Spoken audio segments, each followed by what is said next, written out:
आज मैं आप सब लोगों के साथ क्वेश्चन नंबर 13 स्टार्ट करने जा रहा हूँ। तो देखो, सबसे पहले अपन क्वेश्चन नंबर 13 ध्यान से पढ़ते हैं, फिर इसका सॉल्यूशन देखेंगे। G limited manufactures two product cold M and N. G limited दो प्रोडक्ट बनाती है, एक का नाम है एम और एक का नाम है एन। बोथ प्रोडक्ट यूज ए कॉमन रॉ मटेरियल जेड, और दोनों प्रोडक्ट में एक ही रॉ मटेरियल लगता है जिसका नाम है Z. Raw material Z is purchase ₹36 पर केजी फ्रॉम द मार्केट। और यदि रॉ मटेरियल जेड में मार्केट से खरीदता हूँ ना, तो वो 36 रुपये पर केजी के हिसाब से मिलता है। The company has decide to review inventory management policy for the forthcoming year. जो कंपनी है वो आने वाले साल के लिए इन्वेंट्री मैनेजमेंट का रिव्यू करने का डिसाइड किया उसने। The following forecast information has been extracted from the department estimated for the year ending 31 March 2016 the budget period। मतलब अपन को जो अकाउंटिंग डिपार्टमेंट उससे 31 मार्च 2016 के लिए ये जानकारी मिली है। भाई साहब, आपको जो बजटेड सेल करनी है ना, वो प्रोडक्ट एम के लिए तो 28,000 यूनिट की करनी है। ठीक है, प्रोडक्ट एन की आपकी 13,000 यूनिट की सेल करनी है। Finish goods stock increase by the year and. ठीक है, जो फिनिश गुड्स स्टॉक है ना, वो आपका ईयर एंड में इंक्रीज हुआ 320 यूनिट और 160 यूनिट। देखो, इस लाइन को ध्यान से पढ़ना, ये नई लाइन आई है। Finish goods stock increase by year and, मतलब ईयर एंड में जो फिनिश गुड्स है ना, वो इंक्रीज हो गया 320 यूनिट तो प्रोडक्ट एम की और 160 यूनिट प्रोडक्ट एन की। देखो, इसका मतलब क्या है? इसका मतलब ये है कि जो अपना ओपनिंग स्टॉक था ना, उससे 320 यूनिट तो प्रोडक्ट एम की इंक्रीज हो गई और प्रोडक्ट एन की 160 यूनिट इंक्रीज हो गई। इसका सीधा सा मतलब है ये कि यदि ओपनिंग स्टॉक 1000 यूनिट का है ना प्रोडक्ट एम का, तो क्लोजिंग स्टॉक 1320 यूनिट का है। ठीक है, ये है इसका मतलब। यदि प्रोडक्ट एन का ओपनिंग स्टॉक यदि 2000 यूनिट का है ना, तो क्लोजिंग स्टॉक 2160 यूनिट का है। ये है इसका कहने का मतलब। यदि ओपनिंग स्टॉक प्रोडक्ट एम का 0 यूनिट का है ना, तो क्लोजिंग स्टॉक 320 यूनिट का है। यदि प्रोडक्ट एन का ओपनिंग स्टॉक 0 यूनिट का है ना, तो क्लोजिंग स्टॉक 160 यूनिट का है। ये कहने का मतलब है। ठीक है, और देखो इस लाइन की इंपॉर्टेंस कहाँ है वो भी मैं आपको बता देता हूँ। देखो, जब अपन प्रोडक्शन बजट बनाते हैं, ठीक है, तो प्रोडक्शन बजट में क्या लिखते हैं अपन? बजटेड सेल्स लिखते हैं। ठीक है, बजटेड सेल्स लिखते हैं, उसमें ऐड कर देते हैं बजटेड क्लोजिंग स्टॉक। ठीक है, और उसमें अपन लेस कर देते हैं बजटेड ओपनिंग स्टॉक। ठीक है, ऐसा अपन करते हैं। ठीक है, तो अपन वहां पर क्या करते हैं? क्लोजिंग स्टॉक तो 1320 यूनिट लिखते हैं। ठीक है, और ओपनिंग स्टॉक अपन 1000 यूनिट लिखते हैं, यदि मैं ये एग्जांपल लेता हूं तो। ठीक है, आप ऐसा करते हैं। ठीक है, तो एक अपन नेट प्लस कितना कर रहे हैं? 320 यूनिट का। अगर अपन नेट देखें तो 320 यूनिट ही प्लस कर रहे हैं। मतलब अपन करते क्या है, जो क्लोजिंग स्टॉक का जो एक्सेस है ना, वही तो अपन ऐड करते हैं। ठीक है, जब भी आप प्रोडक्शन बजट देखोगे, तो उसमें क्या होता है? बजटेड सेल में क्या करते हैं? बजटेड सेल में अपन यही तो करते हैं कि जो क्लोजिंग स्टॉक है ना, वो ओपनिंग स्टॉक से कितना ज्यादा है, वही तो करते हैं अपन। ठीक है, तो इसने वो जानकारी डायरेक्ट अपन को निकाल के दे दी कि ओपनिंग स्टॉक से क्लोजिंग स्टॉक 320 यूनिट ज्यादा है और 160 यूनिट ज्यादा है। ठीक है, अब यदि मैं प्रोडक्ट एन की बात करूं, तो प्रोडक्ट एन में भाई आप क्या करते हैं? क्लोजिंग स्टॉक तो 2160 यूनिट जोड़ते हैं। ठीक है, और ओपनिंग स्टॉक आप 2000 यूनिट घटाते हैं। ठीक है, तो अगर आप इफेक्ट देखोगे ना, तो आप 160 यूनिट प्लस करते हैं। ठीक है, आपका नेट इफेक्ट ये है। ठीक है, तो क्वेश्चन ने ये चीज आपको डायरेक्ट करके दे दी कि भाई साहब 160 यूनिट क्लोजिंग स्टॉक एक्स्ट्रा है ओपनिंग स्टॉक से। ठीक है, समझ गए होंगे आप मेरे कहने का क्या मतलब है। पोस्ट प्रोडक्शन रिजेक्शन परसेंटेज 4% और 6%। देखो, ये परसेंटेज में दे रखा है। ठीक है, मतलब जब भी अपन प्रोडक्शन करने बैठते हैं ना, तो भाई साहब रॉ मटेरियल एम का तो 4 यूनिट का प्रोडक्ट 4 यूनिट का लॉस होता है, और प्रोडक्ट एन का 6 यूनिट का लॉस होता है। यदि आप 100 यूनिट फिनिश गुड्स बनाना चालू करते हो ना, तो प्रोडक्ट एम की 4 यूनिट का तो लॉस हो जाता है। मतलब जो आपका आउटपुट होता है ना, वो 96 यूनिट का होता है। यदि मैं परसेंटेज में बोलूँ, तो आप यदि 100% माल बनाना चालू करते हो ना, तो उसमें से 4% तो लॉस होता है। जो आपका फिनिश गुड्स बनता है ना, वो तो 96% ही बनता है। भाई मैं प्रोडक्ट एम की बात करूँ, तो प्रोडक्ट एम की यदि आप 100 यूनिट बनाना चालू करोगे ना, फिनिश गुड्स की 100 यूनिट बनाना चालू करोगे, तो उसमें से 6 यूनिट तो फिनिश गुड्स का लॉस हो जाएगा। जो आपका नेट आउटपुट बनेगा ना, वो तो 94 यूनिट का ही बनेगा। ठीक है, तो भाई सीधी सी बात है, अपन को जितना भी आउटपुट करना है, ठीक है, उसमें से ये जो लॉस होता है उसका अपन को एक्स्ट्रा आउटपुट करना पड़ेगा।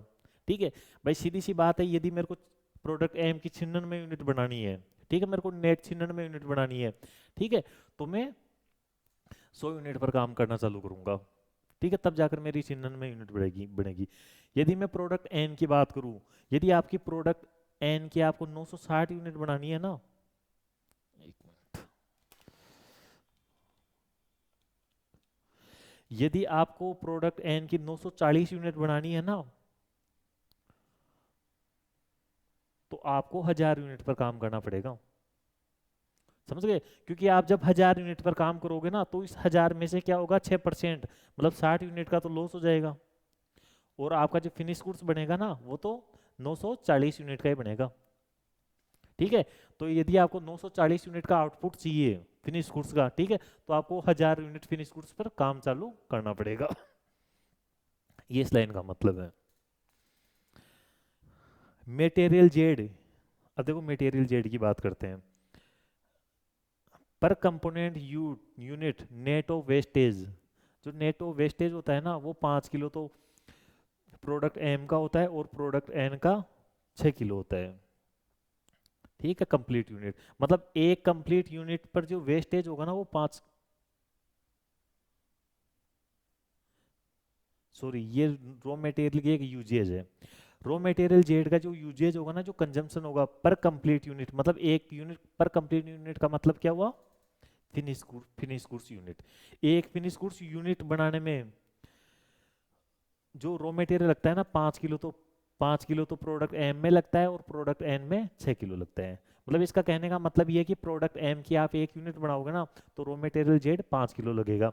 और यदि प्रोडक्ट एन की एक यूनिट बनाओगे ना आप, तो रॉ मटेरियल 6 किलो लगेगा। ठीक है, रॉ मटेरियल जेड 6 किलो लगेगा। तो रॉ मटेरियल जेड का अपन को कंजम्पशन भी दे दिया है। ठीक है भाई, अब मैं बात करता हूँ मटेरियल जेड वेस्टेज। देखो मटेरियल जेड का वेस्टेज कितना होगा, और ये आपको परसेंटेज में दे रखा है, इस चीज़ का ध्यान रखना आप। 10% तो प्रोडक्ट एम का, और 5% प्रोडक्ट एन का। भाई देखो सीधी सी बात, आप रॉ मटेरियल खरीदने जाते हो, ठीक है, तो रॉ मटेरियल खरीदने जाते हो, तो कुछ रॉ मटेरियल आपका रास्ते में वेस्ट हो जाता है। ठीक है, और फिनिश गुड्स के लिए वो रॉ मटेरियल निकलने से पहले आप उसको गोदाम में रखते हो, तो हो सकता है कुछ यूनिट आपकी गोदाम में खराब हो जाती होगी। ठीक है, तो भाई साहब 10% तो आप, 10% तो प्रोडक्ट एम में वेस्टेज होगा। ठीक है, और 5% प्रोडक्ट एन में वेस्टेज होगा।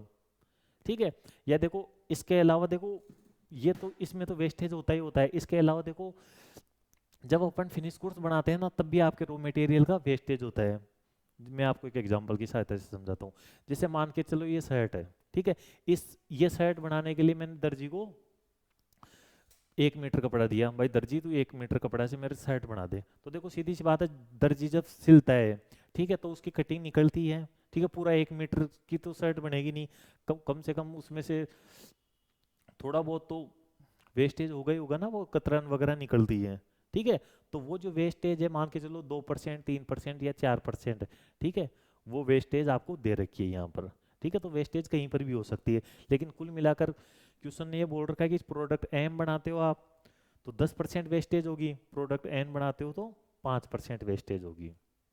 ठीक है, तो सीधी सी बात है, प्रोडक्ट एम का रॉ मटेरियल कि जितना कंजम्पशन में आपका रॉ मटेरियल लगेगा ना, उससे 10% आपको एक्स्ट्रा परचेज करना है। ठीक है, और प्रोडक्ट एन में जितना रॉ मटेरियल लगेगा ना, उसका आपको 5% एक्स्ट्रा परचेज करना है। क्यों? क्योंकि भाई रॉ मटेरियल वेस्टेज भी तो होगा। एडिशनल इंफॉर्मेशन, अब अपन एडिशनल इंफॉर्मेशन की बात करते हैं। Consumption of raw material Z is expected to be constant rate over the period. ठीक है, और रॉ मटेरियल जेड है ना, वो कांस्टेंट रेट से उसका कंजम्पशन होता है। Annual cost of holding 1 unit of raw material in stock is 11% of material cost. मतलब जो आपकी एनुअल होल्डिंग कॉस्ट है ना, इसका दूसरा नाम कैरिंग कॉस्ट भी है। देखो मैं आपको इस क्वेश्चन की बात बताऊं तो देखो ये जो क्वेश्चन है ना, वो 2 चैप्टर से मिला है। इसमें 2 चैप्टर के कंसेप्ट है, एक डायरेक्ट मटेरियल के, एक बजटरी कंट्रोल का। ठीक है, दो दो चैप्टर का कंसेप्ट मिलाकर ये क्वेश्चन तैयार किया गया है। तो देखो इस क्वेश्चन की यदि मैं बात करूं तो देखो इसमें आपको पता है, जब मैं रॉ मटेरियल पढ़ा रहा था आपको, तब मैंने आपको बताया था कि यदि कैरिंग कॉस्ट परसेंटेज में दे रखी हो ना, तो वो हमेशा परचेज प्राइस का होती है। तो देखो परचेज प्राइस थी आपकी 36 पर केजी, और इसका यदि मैं 11% कर दूंगा तो 36 का 11% 3.96 पर यूनिट पर एनम, ये आपकी कैरिंग कॉस्ट हो जाएगी। देखो रॉ मटेरियल वाले चैप्टर मैंने ये बहुत बार आपसे के साथ डिस्कशन किया था भाई, यदि कैरिंग कॉस्ट परसेंटेज में दे रखी हो तो वो हमेशा परचेज प्राइस का होती है। ठीक है, तो यहाँ पर purchase price 36 rupees per unit थी, और उसका 11% किया मैंने, तो 3.96 पर यूनिट पर एनम आपकी कैरिंग कॉस्ट आ गई। Cost of an placing an order 320 पर ऑर्डर, और जो आपकी ऑर्डरिंग कॉस्ट है ना, वो 20 रुपये 320 रुपये पर ऑर्डर की है। भाई साहब आप एक बार यदि आप एक बार सप्लायर से माल लेकर आते हो ना, तो आपको 320 रुपये का खर्चा होता है, और उस माल को यदि आप गोदाम में रखते हो ना, तो 1 यूनिट को साल भर रखने की जो कैरिंग कॉस्ट है वो आपकी 3.96 है। ठीक है, ये तो आपकी परचेज कॉस्ट है, मतलब जो आपने पेमेंट सप्लायर को देकर आया। ठीक है, इसके बाद में आप माल को लेकर आओगे, ठीक है, तो एक चक्कर के 320 रुपये ये आपकी ऑर्डरिंग कॉस्ट है। अब माल आपके गोदाम में आ जाएगा, ठीक है, तो गोदाम में आने के बाद वो फिनिश गुड्स के लिए बनने फिनिश गुड्स में बनने के लिए जाने से पहले गोदाम के खर्चे भी होंगे। ठीक है, वो आपके हैं 3.96। ठीक है, ये कैरिंग कॉस्ट होगी। बाकी इसके बारे में मैंने डायरेक्ट मटेरियल वाले चैप्टर में आपके साथ डिटेल में डिस्कशन कर लिया था। The management of G Limited has decided to there should not be more than 40 order in a year for raw material Z। और जो भाई जी लिमिटेड का मैनेजमेंट है ना, उन्होंने ये डिसाइड किया है कि इस रॉ मटेरियल जेड के लिए है ना, अपन ज़्यादा से ज़्यादा 40 ऑर्डर दे सकते हैं, 40 से ज़्यादा ऑर्डर अपन नहीं देंगे। ठीक है भाई, आगे देखते हैं अपन। ये अपन को क्वेश्चन ने चीज़ें दे रखी थी, वो मैंने सारी पढ़ ली आपके साथ। Prepare a functional budget for the year ended 31 March 2016 under the following headings. ठीक है, आपको ये बजट तैयार करना है। एक तो आपको प्रोडक्शन बजट बनाना है, प्रोडक्ट एम और एन, मतलब आपको प्रोडक्शन बजट बनाना है यूनिट्स में एम और एन के लिए बना देंगे भाई। आपको परचेज बजट बनाना है रॉ मटेरियल जेड का इन केजी और वैल्यू। ठीक है, आपको केजी और वैल्यू दोनों में बनाना है। ठीक है, तो अपन पहला क्वेश्चन कर लेते हैं, फिर बी और सी अपन बाद में डिस्कशन करेंगे। तो देखो ध्यान से देखना, ये जो क्वेश्चन है देखो ये बहुत इंपॉर्टेंट क्वेश्चन है। ठीक है, और इसमें बहुत सारे कंसेप्ट एक साथ एक क्वेश्चन में पूछ लिए। ठीक है, तो ये क्वेश्चन आपके एग्जाम में आने के बहुत अच्छे चांस है, मतलब आपके एग्जाम में आने के लिए इसको मोस्ट इंपॉर्टेंट समझो। ठीक है, और देखो एक्चुअल में क्या होता है, देखो मैं मोस्ट इंपॉर्टेंट बताता हूँ ना कोई किसी क्वेश्चन को, देखो तो उसका मतलब ये नहीं होता कि वो एग्जैक्ट क्वेश्चन आ जाएगा। ठीक है, अब इसमें जो पॉइंट है ना, हो सकता है वो कोई छोटा क्वेश्चन बना के इस क्वेश्चन में से कुछ पॉइंट उठा ले। ठीक है, या हो सकता है वो किसी और क्वेश्चन में भी इस क्वेश्चन के पॉइंट डाल दिए। ठीक है, तो मैं जो क्वेश्चन का जो फॉर्मेट होता है उसके हिसाब से मैं आपको इंपॉर्टेंट बताता हूँ कि ये कम इंपॉर्टेंट है या ज़्यादा इंपॉर्टेंट है। ठीक है, मतलब जो कंसेप्चुअल जो कंसेप्चुअल चीज़ें हैं वो इस क्वेश्चन में थोड़ी बहुत ज़्यादा है। तो अपन सबसे पहले प्रोडक्शन बजट की बात करते हैं। तो देखो प्रोडक्शन बजट में सबसे पहले अपन लिखते हैं बजटेड सेल्स। बस अब 28,000 यूनिट की तो आपकी प्रोडक्ट एम की सेल होगी। ठीक है, और प्रोडक्ट एन की जो बजटेड सेल है वो 13,000 यूनिट की होगी। अब अपन इसमें ऐड क्या करते हैं, प्लस बजटेड क्लोजिंग स्टॉक। इसमें ऐड क्या करते हैं अपन, बजटेड क्लोजिंग स्टॉक, ये तो ऐड करते हैं। और इसमें से अपन लेस क्या करते हैं, बजटेड ओपनिंग स्टॉक। ठीक है, तो मतलब अपन यहाँ पर लेस क्या करते हैं कि भाई साहब जो आपका क्लोजिंग स्टॉक है ना, वो ओपनिंग स्टॉक से कितना ज़्यादा है। ठीक है, वो अपन ऐड करते हैं। भाई अपन यहाँ पर एड नेट, अगर मैं नेट बात करूँ, ठीक है, तो अगर आपने नेट नेट क्या किया, एक्सेस ऑफ क्लोजिंग स्टॉक, ठीक है, मतलब कंपेरिजन टू ओपनिंग स्टॉक, मतलब आप क्या करते हो कि भाई साहब जो मेरा क्लोजिंग स्टॉक है ना वो ओपनिंग स्टॉक से कितना ज्यादा है, ठीक है, वो आप ऐड करते हो। ठीक है, तो ये चीज अपन अब तक करते थे, लेकिन इस क्वेश्चन ने क्या वो चीज अपन को पहले से निकाल के दे दी, ये जो नेट है ना वो इसने निकाल के दे दिया कि भाई साहब जो आपका क्लोजिंग स्टॉक है ना वो ओपनिंग स्टॉक से कितना ज्यादा है, 320 यूनिट और 160 यूनिट। ठीक है, तो देखो सीधी सी बात है, प्रोडक्ट एम की मेरे को 28,000 यूनिट सेल करनी है, ठीक है, तो उसका तो मैं प्रोडक्शन करूंगा ही करूंगा। ठीक है, इसके अलावा मेरे को 320 यूनिट एक्स्ट्रा रखनी है क्लोजिंग स्टॉक में। ठीक है, तो टोटल मेरे को 28,320 यूनिट चाहिए प्रोडक्ट एम की। अब भाई यदि मैं बात करूं प्रोडक्ट एन की, तो देखो प्रोडक्ट एन की मेरे को 13,000 यूनिट सेल करनी है, तो वो मैं प्रोड्यूस करूंगा ही करूंगा। इसके अलावा मेरे को ओपनिंग स्टॉक से क्लोजिंग स्टॉक 160 यूनिट ज़्यादा रखना है, तो भाई साहब मेरे को टोटल 13,160 यूनिट बनानी है प्रोडक्ट एन की। ठीक है, अब देखो क्वेश्चन ने आपको ये बोला था कि जो रिजेक्शन होता है वो 4% होता है प्रोडक्ट एम का। ठीक है, तो देखो सीधी सी बात है, 4% रिजेक्शन का क्या मतलब हो, 4% रिजेक्शन का मतलब हो गया 4% आउटपुट वेस्ट हो जाता है। ठीक है, वो लॉस हो जाता है, मतलब सीधी सी बात है यार, जैसे मान के चलो कोई दर्जी शर्ट सिल रहा है, ठीक है, तो शर्ट सिलते सिलते मान के चलो वो मतलब कभी कभी जो कैंची है वो ज़्यादा लग जाए और कपड़ा पूरा वेस्ट, मतलब शर्ट सिल रहा है, ठीक है, और शर्ट सिलने के बाद में क्या कर रहा है वो ये हाथों के लगा रहा है, ठीक है, तो और वो कपड़ा काट रहा है तो गलती से मान के चलो थोड़ी ज़्यादा कट गई, तो वो तो पूरी शर्ट वेस्ट हो गई। ठीक है, तो इस प्रकार देखो लॉस हो सकता है, लॉस होना कोई बड़ी बात नहीं है। तो क्वेश्चन ये बोल रहा है अपन को कि आपका प्रोडक्ट एम एम में 4% लॉस होता है। 4% लॉस का मतलब क्या हुआ कि यदि आप 100 यूनिट बनाते हो ना, तो उसमें से 4 यूनिट का तो लॉस हो जाता है और अपनी 96 यूनिट ही बन पाती है। ठीक है, अब मेरे को प्रोडक्ट एम की कितनी यूनिट बनानी है, 28,320, 28,320 यूनिट बनानी है मेरे को प्रोडक्ट एम की। ठीक है, तो यदि मैं इसमें डिवाइड कर दूंगा 0.96 से, ठीक है, तो मेरे पास आ जाएगी 29,500 यूनिट। ठीक है भाई साहब, मैं 29,500 यूनिट पर यदि काम चालू करूंगा ना, 29,500, तो 1180 यूनिट का तो मेरा वेस्टेज हो जाएगा। ठीक है, और मेरा जो नेट आउटपुट निकलेगा ना वो 28,320 यूनिट का निकलेगा। समझ गए आप इस चीज को? भाई देखो सीधी सी बात है, यदि आप 100 यूनिट पर काम स्टार्ट करते हो तो 96 यूनिट बनती है, 4 यूनिट वेस्ट हो जाती है। अब भाई मेरे को नेट मेरे को 28,320 यूनिट का प्रोडक्शन करना है मार्केट में बेचने के लिए। ठीक है, तो मैं 29,500 यूनिट पर काम चालू करूंगा, तो 29,500 यूनिट पर मैं काम चालू करूंगा, तो 4% 1180 यूनिट का मेरा लॉस्ट हो जाएगा, और जो मेरा नेट आउटपुट होगा वो 28,320 यूनिट का होगा। ठीक है भाई, ये चीज़ आपके समझ में आ गई।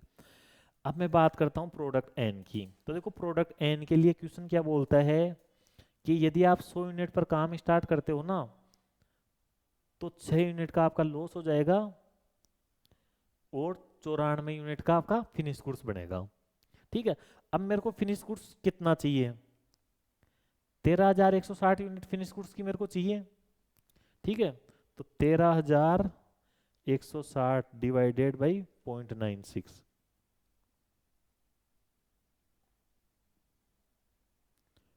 13,160 डिवाइडेड बाई 0.94, 14,000। भाई मैं 14,000 यूनिट पर काम चालू करूंगा ना, तो मेरा 6% मेरा 840 यूनिट का लॉस हो जाएगा। ठीक है, मेरा 840 यूनिट का लॉस होगा, और जो मेरा नेट आउटपुट होगा ना वो 13,160 यूनिट का होगा। सीधी सी बात है भाई, मैं 14,000 यूनिट पर काम चालू करूंगा ना, मैं 14,000 यूनिट पर काम चालू करूंगा ना, तो मेरा 6% 840 यूनिट का लॉस हो जाएगा, तो मेरा नेट आउटपुट कितना होगा, 13,160। तो भाई मेरे को 13,160 यूनिट का फिनिश गुड्स चाहिए ना, तो मेरे को 14,000 यूनिट पर काम चालू करना पड़ेगा। तो number of units to be produce 14,000। ठीक है, ये अपना बजटेड प्रोडक्शन आ गया। ठीक है भाई, ये अपना प्रोडक्शन बजट आ गया। एक अपन को बनाना था रॉ मटेरियल परचेज बजट। ठीक है, तो देखो रॉ मटेरियल परचेज बजट बनाने के लिए अपन को रॉ मटेरियल कंजम्पशन बजट चाहिए। तो रॉ मटेरियल कंजम्पशन बजट और रॉ मटेरियल परचेज बजट इसने एक जगह बना लिया। तो आप उसको अलग अलग भी बना सकते हो, उसको आप एक जगह भी बना सकते हो। तो अब अपन उसकी बात कर लेते हैं। तो देखो नंबर ऑफ बजटेड प्रोडक्शन आ गया भाई साहब। 29,500 यूनिट तो मैं प्रोडक्ट एम की बनाऊंगा, 14,000 यूनिट में प्रोडक्ट एन की बनाऊंगा। Consumption of material Z per unit of product production, मतलब जो रॉ मटेरियल जेड है ना वो पर यूनिट एम की पर यूनिट बनाने में 5 किलो लगता है। ठीक है, और प्रोडक्ट की एक यूनिट बनाने में 6 किलो लगता है। तो भाई साहब प्रोडक्ट एम की एक यूनिट बनाने में 5 किलो रॉ मटेरियल लगता है, और मेरे को 29,500 यूनिट बनानी है। तो मेरे को कितना रॉ मटेरियल चाहिए? 1,47,500 किलो। 1,47,500 किलो। ठीक है भाई, देखो सीधी सी बात है, प्रोडक्ट एम की एक यूनिट बनाने में जो रॉ मटेरियल जेड है ना वो 5 किलो लगता है, और 29,500 यूनिट बनाने में कितना रॉ मटेरियल लगता है? 1,47,500 किलो। ठीक है, अब देखो यहाँ पर भी आपको क्वेश्चन ने क्या बात बोल रखी है कि जो भी आप मटेरियल परचेज करते हो ना उसमें से 10% तो लॉस हो जाता है भाई साहब आपका। तो देखो 10% लॉस हो जाता है, तो उसका ट्रीटमेंट अपन क्या करेंगे वो भी मैं बताता हूँ। देखो इसका सीधा सा मतलब ये है कि यदि आप 100 किलो रॉ मटेरियल खरीदते हो ना, ठीक है, तो उसमें से 10 किलो रॉ मटेरियल तो वेस्ट हो जाता है, और आपके जो प्रोडक्शन में काम आता है ना वो आता है 90 किलो रॉ मटेरियल। ठीक है, ये आपके प्रोडक्शन में काम में आता है। तो भाई साहब प्रोडक्शन में आपके 1,47,500 किलो रॉ मटेरियल चाहिए। ठीक है, आपको प्रोडक्शन के लिए 1,47,500 किलो रॉ मटेरियल चाहिए। ठीक है, ये 90% है, तो इसको मैं 100% करूंगा तो आ जाएगा 1,63,889। ठीक है, तो ये हो जाएगा 16,389। ये हो जाएगा 16,389। देखो सीधी सी बात है, अगर आपको 90 किलो रॉ मटेरियल चाहिए, ठीक है, तो आपको 100 किलो रॉ मटेरियल खरीदना पड़ेगा। तो 100 किलो रॉ मटेरियल खरीदोगे, उसमें से 10%, 10 किलो लॉस हो जाएगा, तो 90 किलो आपके काम में आ जाएगा। तो भाई साहब मेरे को काम में 1,47,500 किलो लेना है, तो मैं कितना खरीदूंगा? 1,63,889। 1,63,889 किलो रॉ मटेरियल खरीदूंगा, उसमें से 16,389 किलो रॉ मटेरियल मेरा लॉस्ट हो जाएगा, तो नेट 1,47,500 किलो रॉ मटेरियल मेरा बच जाएगा। ठीक है, ये तो हो गई बात प्रोडक्ट एम की। अब भाई मैं बात करता हूँ प्रोडक्ट एन की। तो देखो प्रोडक्ट एम की अपन को 14,000 यूनिट बनानी है। ठीक है, और एक यूनिट बनाने में 6 किलो रॉ मटेरियल लगता है, तो टोटल मेरे को 84,000 किलो रॉ मटेरियल चाहिए। और देखो यहाँ पर जो लॉस होता है ना वो 5% लॉस होता है, वो आपको क्वेश्चन ने दे रखा था। तो भाई साहब सीधी सी बात है, यदि मैं 100 किलो रॉ मटेरियल खरीदता हूँ ना, तो 5 किलो रॉ मटेरियल तो वेस्ट हो जाता है, मेरे प्रोडक्ट के लिए जो काम में आता है ना वो 95 किलो ही काम में आता है। ठीक है, तो मेरे को 84,000 किलो रॉ मटेरियल चाहिए। 84,000 भाग 95%, तो 88,421। 88,421 का 5%, 44,21। भाई प्रोडक्ट एन के लिए आपको बोल रखा है कि यदि आप 100 किलो रॉ मटेरियल खरीदते हो ना, तो 5 किलो वेस्ट हो जाता है, और 95 किलो ही प्रोडक्ट में काम में आता है। तो भाई साहब प्रोडक्ट में काम में लेने के लिए मेरे को 84,000 किलो चाहिए। ठीक है, तो मैं कितना खरीदूंगा? 88,421। 88,421 खरीदूंगा, उसमें से 44,21 किलो वेस्ट हो जाएगा, तो जो आउटपुट के लिए काम में आएगा वो कितना आएगा? 84,000 किलो आएगा। ठीक है भाई, तो मेरे को कितना परचेज करना है? 88,421 किलो प्रोडक्ट एम के लिए। वैसे आप प्रोडक्ट एम के लिए मेरे को 1,63,889 किलो रॉ मटेरियल खरीदना है। प्रोडक्ट एन एन के लिए मेरे को 88,421 किलो रॉ मटेरियल खरीदना है। तो मेरे को जो टोटल रॉ मटेरियल खरीदना है ना वो खरीदना है 2,52,310 किलो। ठीक है, इतना मेरे को रॉ मटेरियल जेड चाहिए, और 1 किलो 36 रुपये का आता है, तो मेरी परचेज कॉस्ट हो जाएगी 90,83,160। इस तरीके से आपका प्रोडक्शन बजट भी कंप्लीट हो गया और आपका रॉ मटेरियल परचेज बजट भी कंप्लीट हो गया। देखो रॉ मटेरियल परचेज बजट के लिए क्वेश्चन ने बोला था कि आपको क्वांटिटी में भी बनाना है और वैल्यू में भी बनाना है। ये तो देखो मैंने क्वांटिटी में बना लिया, ठीक है, और ये मैंने वैल्यू में बना लिया। दोनों के लिए क्वेश्चन ने बोला था और मैंने दोनों में बना लिया। अब देखो भाई आगे अपन चलते हैं। तो देखो आगे क्वेश्चन ने क्या बोला था। आगे क्वेश्चन ने ये बोला था कि calculate the economic order quantity of for raw material Z. Raw material Z के लिए आपको इकोनॉमिक ऑर्डर क्वांटिटी निकालनी है। तो देखो यहाँ पर कोई डिस्काउंट नहीं है, ठीक है, और आपको पता है जब डिस्काउंट नहीं होता है तो फॉर्मूला क्या लगता है, 2RO/C, ठीक है। 2 दे रखा है आपको। आर का मतलब क्या समझाया था मैंने, annual requirement of raw material, मतलब साल भर में आपको कितना रॉ मटेरियल खरीदना है। वो आपको खरीदना है 2,52,310 किलो, और ऑर्डरिंग कॉस्ट 320 रुपये पर ऑर्डर दे रखी थी, और कैरिंग कॉस्ट अपन ने 3.96 निकाल ली थी। तो इस तरीके से आपका EOQ आ गया था 6386 kg, ठीक है, ये आपका EOQ आ गया था। इस तरीके से आपने EOQ निकाल लिया था, ठीक है भाई। अब देखो नेक्स्ट क्वेश्चन क्या पूछ रहे हैं। और EOQ का मतलब भी देखो मैंने आपको समझा दिया था। EOQ का मतलब होता है कि एक बार में आप कितना रॉ मटेरियल खरीदोगे, साल भर की जो टोटल रॉ मटेरियल कॉस्ट है वो आपकी कम से कम आए। तो देखो जो अपना ऑर्डर साइज होगा ना, वो जो लोड साइज होगा वो 6386 किलो का होगा, मतलब एक बार में अपन 6386 किलो खरीदेंगे। अब देखो नेक्स्ट पढ़ते हैं अपन। If there is a sole supplier of the raw material Z, भाई साहब जो मार्केट में जो इस रॉ मटेरियल जेड का जो सप्लायर है ना वो इकलौता बंदा है, मतलब एक ही बंदा है जिसके पास ये रॉ मटेरियल अवेलेबल है, ठीक है, तो उसकी मोनोपोली हो गई, ठीक है भाई, in the market. And the supplier do not sell more than 4000 kilo raw material Z at a time. अब भाई साहब सीधी सी बात है, एक ही सप्लायर है, ठीक है, तो उसके पास तो ये माल बहुत ज़्यादा बिकता होगा, ठीक है, तो उसने अपने ऊपर एक कंडीशन लगा रखी है, भाई हम आपको एक बार में 4000 किलो से ज़्यादा रॉ मटेरियल नहीं देंगे। तो देखो सीधी सी बात है, अब अपना जो मैनेजमेंट है उसने क्या कंडीशन लगा रखी है कि आप 40 ऑर्डर से ज़्यादा ऑर्डर नहीं दे सकते, ठीक है। भाई साहब अपन 40 बार माल मंगवा सकते हैं, ठीक है, ये अपने मैनेजमेंट ने अपने ऊपर कंडीशन लगा रखी है, ठीक है। और जो रॉ मटेरियल का सप्लायर है उसने अपने ऊपर कंडीशन क्या लगा रखी है कि भाई मैं आपको एक बार में 4000 किलो से ज़्यादा रॉ मटेरियल नहीं दूंगा, ठीक है। तो एक बार में मैं 4000 रॉ मटेरियल खरीद खरीद सकता हूँ और मैं 40 बार खरीद सकता हूँ। तो भाई साहब मेरे पास जो रॉ मटेरियल अवेलेबल हो सकता है ना वो 1,60,000 किलो हो सकता है, ठीक है। भाई साहब मेरे पास जो रॉ मटेरियल अवेलेबल हो सकता है ना वो 1,60,000 किलो हो सकता है, मतलब मार्केट से मेरे को जो रॉ मटेरियल जेड है ना वो 1,60,000 किलो मिल सकता है, जबकि आपको जो रॉ मटेरियल की ज़रूरत है वो कितनी है, वो आपको है 2,52,310 किलो की। तो सीधी सी बात है, आपने जो प्लानिंग की है प्रोडक्शन की वो तो कंप्लीट ही नहीं हो पाएगी, ठीक है, जो आपका प्रोडक्शन प्लान है वो तो कंप्लीट ही नहीं हो पाएगा,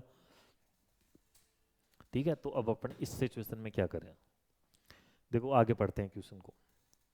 keeping the management purchase policy and production quantity mix into consideration, ठीक है। अब भाई साहब जो मैनेजमेंट है, keeping the management purchase policy and production quantity mix into consideration, ठीक है। और मैनेजमेंट की जो प्रोडक्शन पॉलिसी है ना वो इस हिसाब की है कि भाई साहब जिस जिस हिसाब से आप रॉ मटेरियल परचेज करते हो ना, तो और जो अपने प्रोडक्ट का जो मतलब क्या बोलते हैं मिक्स फिक्स, जो मिक्स है प्रोडक्ट का मिक्स है किस हिसाब से बनाना बनाना है वो आपने फिक्स कर रखा है। Calculate the maximum number of unit product M and could be produce, मतलब प्रोडक्ट एम और प्रोडक्ट एन की जो मैक्सिमम यूनिट है ना वो आप कितनी प्रोड्यूस कर सकते हो वो बताना है, ठीक है। और आपको जो प्रोडक्ट मिक्स है ना वो आपको सेम ही रखना है। तो भाई सीधी सी बात है, जो अपन ने प्लान बनाया, ठीक है, प्रोडक्शन का वो तो अपना कंप्लीट हो नहीं पाएगा, ठीक है। वो कंप्लीट क्यों नहीं हो पाएगा, क्योंकि भाई साहब जो रॉ मटेरियल जितना अपन को चाहिए उतना तो अवेलेबल हो ही नहीं पाएगा मार्केट से।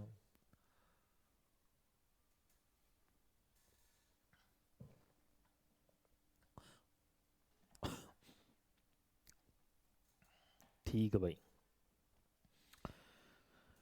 Since the maximum number of order per year cannot be more than 40 order and the maximum quantity per order can be purchased 4000 kg, hence the total quantity of raw material jade that can be available for production 40,000 kilo into 40 order 1,60,000 kilo, 1,60,000 kilo available है। तो देखो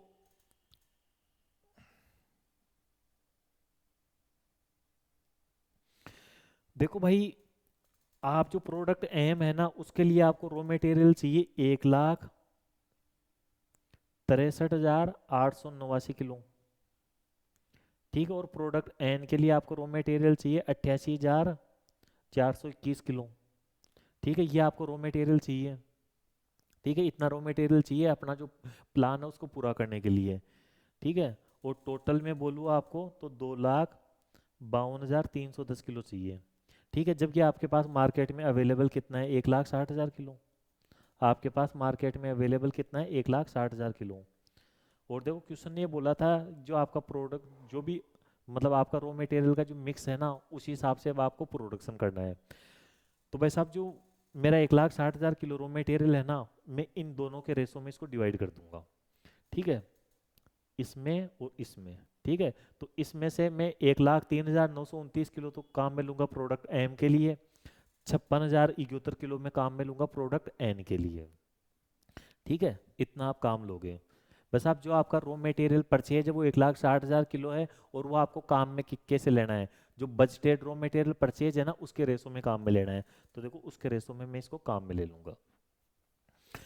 देखो आपको पता है कि जो raw material M है उसमें 10% वेस्टेज होता है, ठीक है, परचेज में, और प्रोडक्ट एन में 5% वेस्टेज होता है, ठीक है। तो यहाँ तो 10% वेस्टेज होता है और यहाँ पर 5% वेस्टेज होता है।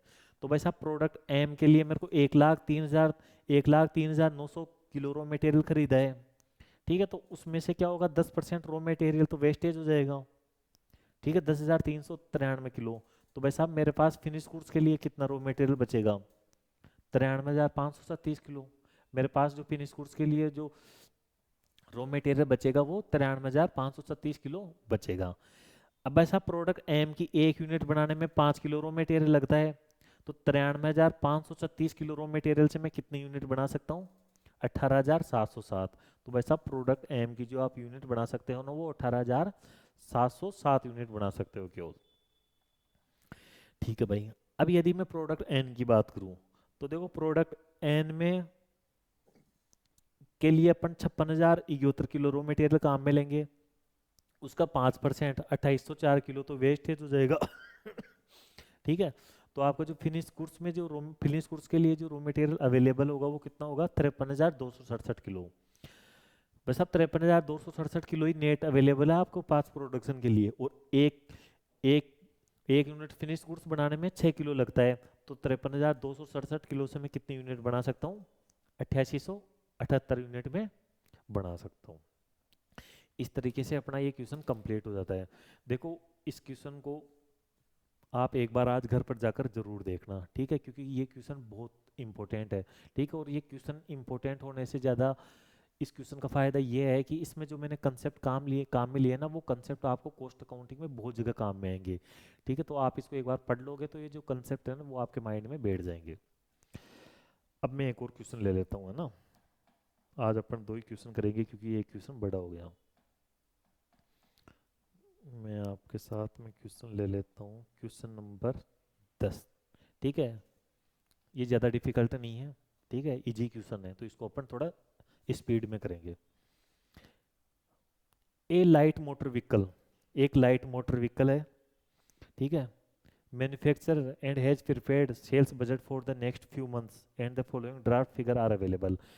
बस अब अपनी जो कंपनी है उसने बजट बना रखा है, अक्टूबर के महीने में 4,000 यूनिट व्हीकल की सेल करेगी, नवंबर के महीने में 3,500 व्हीकल की सेल करेगी, दिसंबर में 4,500 व्हीकल की सेल करेगी, जनवरी में 6,000 व्हीकल की सेल करेगी, फरवरी में 6,500 व्हीकल की सेल करेगी, ठीक है। To manufacturing a vehicle standard cost 2,85,700 is incurred. मतलब एक एक यूनिट मतलब एक व्हीकल बनाने की जो स्टैंडर्ड कॉस्ट है ना वो 2,85,700 रुपये की है, ठीक है भाई। And sold through dealers at a uniform selling price 3,95,600 to customer. और ये जो व्हीकल है ना वो डीलर्स के द्वारा द्वारा बेचती है, और उसकी जो सेलिंग प्राइस है वो यूनिफॉर्म है, मतलब यूनिफॉर्म सेलिंग प्राइस है वो 3,95,600 है। मतलब कस्टमर को जो बेचने की सेलिंग प्राइस है वो 3,95,600, और ये सबके लिए फिक्स है, मतलब सभी डीलर्स को इन्होंने फिक्स कर रखा है। Dealers are paid 12.5% commission on the selling price on the sale of a vehicle. और एक व्हीकल सेल करने पर डीलर्स को 12.5 रुपये का कमीशन दिया जाता है। तो देखो अपने पास कॉस्ट दो हो गई, ठीक है। कॉस्ट दो क्या हो गई, एक तो ये स्टैंडर्ड कॉस्ट हो गई, मतलब ये तो अपनी कॉस्ट हो गई, ठीक है। इसके अलावा अपन उसको कमीशन भी दे रहे हैं, ठीक है। तो अपने पास दो कॉस्ट हो गई। तो देखो मैं यदि बात करूं यहाँ पर, तो सेलिंग प्राइस है अपनी 3,95,600 की, और यदि मैं कॉस्ट की बात करूं तो देखो एक तो आ जाएगा कमीशन। कमीशन है अपना 12.5%। तो भाई साहब 3,96,600 का 12.5%, 3,96,600 का 12.5%, 49,575 रुपये तो मैं जो डीलर है उसको दे दूंगा एक व्हीकल पर। जबकि मेरी जो स्टैंडर्ड कॉस्ट है वो है 2,85,700 पर व्हीकल, 2,85,700। तो आपकी टोटल कॉस्ट है 3,35,275 की, ठीक है। जबकि आपकी सेलिंग प्राइस है 3,95,600 की। तो 60,325 ये आपका प्रॉफिट पर व्हीकल है। आपका पर व्हीकल का जो प्रॉफिट है वो 60,325 रुपये का है। मतलब एक व्हीकल बेचने पर आपको 60,325 रुपये का प्रॉफिट होगा, ठीक है। तो देखो यदि मैं अक्टूबर की बात करूं, ठीक है, ये देखो नीचे क्वेश्चन पूछेगा इसलिए मैंने यहीं पर निकाल दिया। तो अक्टूबर के महीने का जो अपना प्रॉफिट होगा ना वो 4,000 इंटू 60,325, और नवंबर का प्रॉफिट होगा 3,500 इंटू 60,325। यदि मैं दिसंबर की बात करूं तो 4,500 इंटू 60,325। यदि मैं जनवरी की बात करूं तो 6,000 इंटू 60,325। यदि मैं फरवरी की बात करूं तो 6,500 इंटू 60,325। ये भाई साहब हर महीने का आपका प्रॉफिट आ जाएगा, ठीक है। Apart from other material 4 unit of part X are required to manufacture a vehicle. और भाई साहब एक रॉ मटेरियल है जिसका नाम है पार्ट एक्स, ठीक है। और एक यूनिट बनाने के लिए वो 4 यूनिट लगता है, ठीक है। मतलब एक व्हीकल बनाने के लिए चार चार यूनिट रॉ मटेरियल की लगेगी। It is policy to company hold stock of part X at the end of each month to cover 40% of the next month production. बस आप नेक्स्ट मंथ में जो आपका प्रोडक्शन होगा उसके लिए जितना रॉ मटेरियल आपको चाहिए होगा ना उसका 40% रॉ मटेरियल अपन इसी महीने खरीद कर रख लेंगे, ठीक है। ये आपका क्लोजिंग स्टॉक रखने की पॉलिसी है। और 4,800 unit of part X are stock on 1 October 2000, मतलब 2000 वो ईयर तो अपन को दे नहीं रखा ना। और 1 अक्टूबर को जो आपका ओपनिंग स्टॉक है ना वो 4,800 यूनिट का है। बस आप देखो ओपनिंग स्टॉक तो आपको सीधा सीधा दे रखा है, ठीक है। There are 950 number of sales to complete vehicle are in stock on 1 October. और 1 अक्टूबर को जो आपके व्हीकल का ओपनिंग स्टॉक है ना वो 950 यूनिट का है, ठीक है। मतलब आपको ये जो ओपनिंग स्टॉक है ना ये तो व्हीकल का दे रखा है, मतलब फिनिश गुड्स का दे रखा है। और ये आपको दे रखा है पार्ट एक्स का, मतलब ये अपन को रॉ मटेरियल का दे रखा है। It is policy to have stock at the end of each month to cover 20% of the next month sale. और आपको जो फिनिश गुड्स का जो क्लोजिंग स्टॉक रखना है ना वो नेक्स्ट मंथ की सेल के 20% के बराबर रखना है, ठीक है भाई, रख लेंगे। मतलब अक्टूबर में क्लोजिंग स्टॉक कितना रखोगे आप, 3,500 का 20%, ठीक है। नवंबर के महीने में क्लोजिंग स्टॉक कितना रखोगे, 4,500 का 20%। दिसंबर के महीने में क्लोजिंग की स्टॉक कितना रखोगे, 6,000 का 20%। जनवरी के महीने में क्लोजिंग स्टॉक कितना रखोगे, 6,500 का 20%। ठीक है, और फरवरी के महीने का आप प्रोडक्शन बजट बना ही नहीं सकते। ठीक है, अब क्वेश्चन क्या पूछ रहे हैं, prepare a production budget in number of sales in the month of, मतलब आपको प्रोडक्शन बजट बनाना है अक्टूबर, नवंबर, दिसंबर और जनवरी का। ठीक है, और नंबर ऑफ सेल्स मतलब आपको यूनिट्स में बनाना है। प्रिपेयर ए परचेज बजट, ठीक है, और आपको परचेज बजट भी बनाना है for part X in units for months October, November and December. आपको परचेज बजट बनाना है, केवल यूनिट्स में बनाना है। ठीक है, अक्टूबर, नवंबर और दिसंबर का। और कैलकुलेट करना है आपको budgeted gross profit for the quarter October to December, मतलब अक्टूबर, नवंबर, दिसंबर, ये 3 महीने का आपको ग्रोस प्रॉफिट बजट भी बनाना है, मतलब ग्रोस प्रॉफिट भी आपको निकाल के बताना है। तो देखो सबसे पहले मैं प्रोडक्शन बजट बना लूंगा। ठीक है, तो प्रोडक्शन बजट में अपन सबसे पहले क्या लिखते हैं, बजटेड सेल्स 4000 यूनिट की अक्टूबर में, 3500 यूनिट की नवंबर में, 4500 यूनिट की दिसंबर में और 6000 यूनिट की जनवरी में। ठीक है, अब आपको क्लोजिंग, आप ऐड क्या करते हो, बजटेड क्लोजिंग स्टॉक। और क्लोजिंग स्टॉक के लिए क्वेश्चन ने क्या बोल रखा है, नेक्स्ट मंथ की जो सेल होगी ना उसका 20%। तो भाई साहब 3500 का 20% कर लूंगा मैं। ठीक है, नवंबर में 4500 का 20% कर लूंगा क्लोजिंग स्टॉक के लिए, और दिसंबर में छः 6000 का 20% कर लूंगा। ठीक है, और जनवरी के लिए अपन फरवरी 6500। ठीक है, ये देखो 6500 दे रखी है। तो यदि मैं 6500 का 20% कर लूंगा, ठीक है, तो जनवरी का मेरे पास क्लोजिंग स्टॉक आ जाएगा। अब भाई ओपनिंग स्टॉक की बात करें तो देखो अक्टूबर का ओपनिंग स्टॉक आपको दे रखा है। ठीक है, और अक्टूबर का क्लोजिंग नवंबर का ओपनिंग हो जाएगा, नवंबर का क्लोजिंग दिसंबर का ओपनिंग हो जाएगा, दिसंबर का क्लोजिंग जनवरी का ओपनिंग हो जाएगा। अब भाई साहब मैं प्रोडक्शन की बात करूं तो देखो 4000 यूनिट बेचनी है आपको अक्टूबर में, 700 यूनिट का क्लोजिंग स्टॉक रखना है, जबकि 950 यूनिट आपके स्टॉक में है, तो 3750 यूनिट आप परचेज करोगे। भाई नवंबर की बात, नवंबर के महीने की बात करूं मैं तो 3500 यूनिट सेल करोगे, 900 यूनिट का क्लोजिंग स्टॉक रखोगे, 700 यूनिट आपके पास है, तो 3600 यूनिट का प्रोडक्शन हो जाएगा। दिसंबर के महीने की बात करूँ तो 4500 यूनिट सेल करनी है, 1200 यूनिट का क्लोजिंग स्टॉक रखना है, 900 यूनिट आपके पास रखी हुई है, तो 4800 यूनिट आप प्रोड्यूस कर लोगे। इसी तरीके से जनवरी का प्रोडक्शन भी आ जाएगा 6100 यूनिट। अब भाई अपन बात करते हैं रॉ मटेरियल परचेज बजट की। देखो ये मैं बना देता हूँ आपको लिए, क्योंकि इसने जो सॉल्यूशन कर रखा है वो थोड़ा बहुत आपके लिए कंफ्यूजन हो जाएगा। रॉ मटेरियल परचेज बजट ये आपको बनाना है यूनिट्स में। इसका कॉलम हो जाएगा आपका पर्टिकुलर्स का,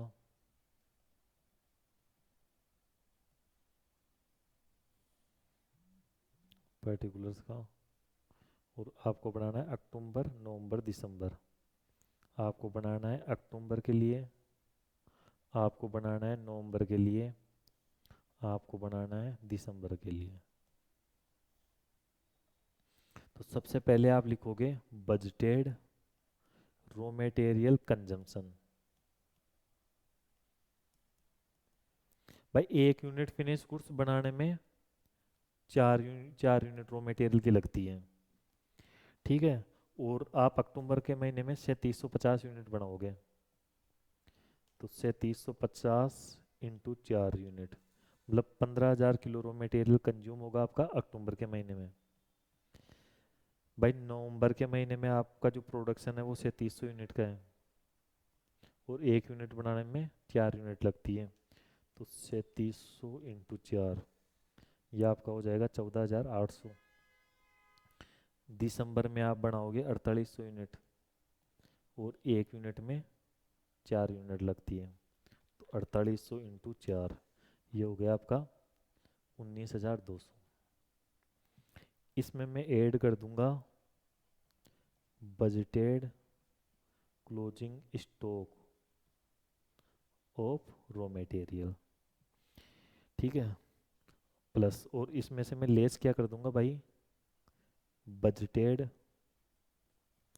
opening stock of raw material, तो अपने पास आ जाएगा बजटेड रॉ मटेरियल परचेज, किसमें, क्वांटिटी में। अब ऐसा क्लोजिंग स्टॉक के लिए क्वेश्चन ने बोल रखा था कि आपको क्लोजिंग स्टॉक किस हिसाब से रखना है, 40% नेक्स्ट मंथ के, है ना। तो देखो नेक्स्ट मंथ 14,800, 14,800 का यदि मैं 40% करूंगा, ठीक है, तो ये हो जाएगा 5920। यदि 19,200 का यदि मैं 40% करूंगा, तो ये हो जाएगा 7680, ठीक है। और भाई यदि मैं जनवरी के महीने की बात करूँ ना, तो देखो जनवरी में कंजम्पशन कितना होगा आपका, 6100 यूनिट फिनिश गुड्स बनाओगे, ठीक है, 6100 यूनिट फिनिश गुड्स बनाओगे आप, ठीक है, जनवरी में। और 1 यूनिट बनाने में 4 किलो रॉ मटेरियल लगता है, और उसका 40%, ये दिसंबर का हो जाएगा। भाई जनवरी के महीने में आप 6100 यूनिट बनाओगे, ठीक है, और 1 यूनिट बनाने में 4 किलो लगेगा, तो टोटल 24,400 किलो रॉ मटेरियल की आपको ज़रूरत पड़ेगी, और उसका 40%, 9760, 9760, ये आपका क्लोजिंग स्टॉक आ गया दिसंबर के महीने का। अब देखो ओपनिंग स्टॉक, अक्टूबर का क्लोजिंग, नवंबर का ओपनिंग स्टॉक 5920, नवंबर का क्लोजिंग, दिसंबर का ओपनिंग 7680, ठीक है। और अक्टूबर के महीने की मैं बात करूं, तो देखो आपको ओपनिंग स्टॉक दे रखा था रॉ मटेरियल का 4800 यूनिट, ठीक है, ये आपको दे रखा था, तो भाई मैं यहाँ पर 4800 यूनिट ले लूँगा, ठीक है। तो देखो 15,000 यूनिट तो मेरी रॉ मटेरियल कंज्यूम होगी, प्लस 5920 किलो रॉ मटेरियल का मैं क्लोजिंग स्टॉक रखूंगा, माइनस 4800, तो 16,120, ये देखो मैच हो गया 16,120, ठीक है ना। अगर मैं नवंबर के महीने की बात करूं, तो 14,800 किलो रॉ मटेरियल में कंज्यूम करूंगा, प्लस 7680 किलो रॉ मटेरियल का मेरे को क्लोजिंग स्टॉक रखना है, माइनस 5920, तो 16,560। अब दिसंबर के महीने की बात करें तो 19,200 प्लस 9760 माइनस 7680, 21,280, 21,280, 15,560, 21,280, देखो ये आपका कंजम्पशन बजट तैयार हो गया। देखो इसने जो सॉल्यूशन कर रखा है ना, आप वैसे भी कर सकते हो, लेकिन मैंने आपको सिंपल फॉर्मेट में करवा दिया है, ठीक है। बाकी आप ऐसे करोगे तो भी कोई दिक्कत नहीं है, लेकिन ये थोड़ा आपके लिए क्या डिफिकल्ट हो जाएगा। देखो 2 क्वेश्चन अपने कंप्लीट हो गए। तीसरा क्वेश्चन अपन से पूछा गया था कि आपको अक्टूबर नवंबर दिसंबर का आपको प्रॉफिट निकालना है, ठीक है, तो वो मैंने आपको ऊपर बता दिया था, ठीक है, उस हिसाब से आप निकाल सकते हो। बाकी देखो इसने कैसे कर रखा है, इसके हिसाब से मैं सॉल्यूशन बता देता हूँ आपको, कि आपकी 1 यूनिट की सेल प्राइस है 3,95,600, 12.5 कमीशन है, 12.5% कमीशन है, तो 3,46,150 रुपये पर यूनिट पर आपको नेट नेट सेलिंग प्राइस हो जाएगी आपकी, ठीक है। और 1 यूनिट पर जो कॉस्ट है ना,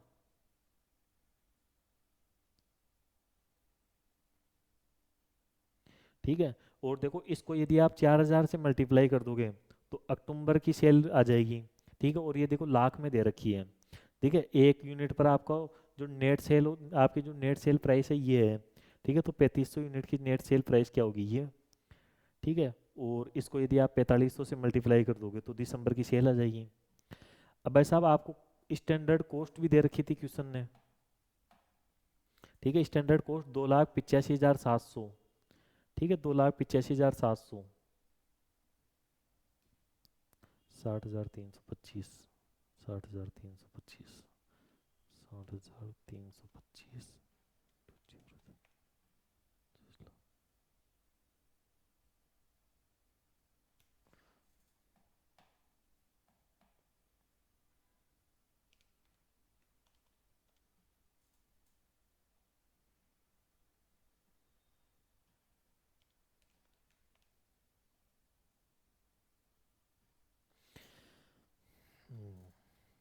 ठीक है, देखो अब मैंने जो ऊपर बताया वैसे करोगे ना तो भी कोई दिक्कत नहीं है, बाकी इसने तो डिफिकल्ट तरीके से कर रखा है। मतलब मैंने ऊपर क्या किया था कि प्रॉफिट पर यूनिट निकाल दिया था, फिर वो नंबर ऑफ सेल से मल्टीप्लाई कर लिया था तो टोटल प्रॉफिट आ गया था।